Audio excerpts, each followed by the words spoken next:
कुंभकर्ण मला जगू देत नाही, काय करावं? मारुतीरायानं सांगितलं, प्रभू माझ्यासारखा नौकर तुमच्या पाठीमागं असताना माझ्या मालकाला बोट लावायला कोणाची मायवी आली? माझ्या मालकाला धक्का लावायला कोणाची मायवी आली? माझ्यासारखा नौकर आहे. काय ताकद महाराज! मारुतीरायानं कधीच स्वतःला महाराज म्हणून घेतलं नाही, कधीच नाही. सेवकच सेवकच सेवकच. हो, त्यांनी सतत रामप्रभूचा मी सेवक आहे, मी रामप्रभूचा पाईक आहे, मी अयोध्येतल्या मालकांचा चाकर आहे, अशीच भावना त्यांच्याकडं. दास्यत्व शब्द महाराजांनी सुद्धा वापरला. दास्यत्व केलं भाऊ रामचंद्रांनी, दास्यत्व केलं. प्रचंड दास्यत्वात मारुतीरायासारखा दास भाऊ कोणी नाही. एवढी मोठी व्याप्ती मारुतीरायाची. आणि मारुतीरायानं सांगितलं, प्रभू मी तुमचा सेवक आहे आणि माझ्यासारखा सेवक जवळ असल्यावर मालकाची काय हिंमत आहे, या राक्षसांची काय हिंमत आहे माझ्या मालकाला हात लावायची? तर प्रभू म्हणले, हनुमंता मरायची वेळ आली रे, मरायची वेळ आली, मरायची वेळ आली.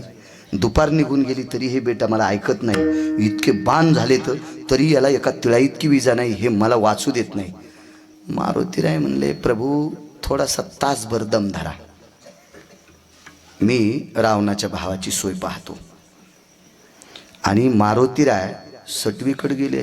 माऊली सटवीकडे भागवत आणि रामायण सांगत असताना कधी कधी दुसरा पण अभ्यास करायचा, दुसऱ्या पुराणाचा पण करायचा, की जेणेकरून आपल्या पुढे बसलेल्या श्रोत्यांचं अंतकरण आपण पूर्ण करू शकतो. दुसरा पण अभ्यास करायचा. मला एक सोपा पुरावा आवडतो. आणि मग मारुतीराय सटवीकडे गेले. माझ्या मावल्यांना सटवी माहीत असते सटवी. सटवीला आपण कधी पूजा करतो माहिती का? घरात आपल्या जर बाळंतीण कोणी झाली तर त्या दिवशी आपण 5 भावले काढतो. 5, 2 भावल्याचे वरी पाय आणि 3 भावल्याचे खाली पाय. हळद काली त्यात. आता मी काय बाई नाही, पण संसारिक असल्यामुळे लहानपणापासून हे सगळं पाहिलेलं आहे. ते भावले, ती सटवीच्या दिवशी पूजा असते बाळाची, त्या सटवीची पूजा असते. मग या सटवीकडे मारुतीराय गेले. ती सटवी होती राक्षसांचं भविष्य लिहिणारी. मारुतीरायनं तिला विचारलं, माय राक्षसाचं भविष्य तू लिहिते ना? हो. मग कुंभकर्णाचं मरण कशात आहे?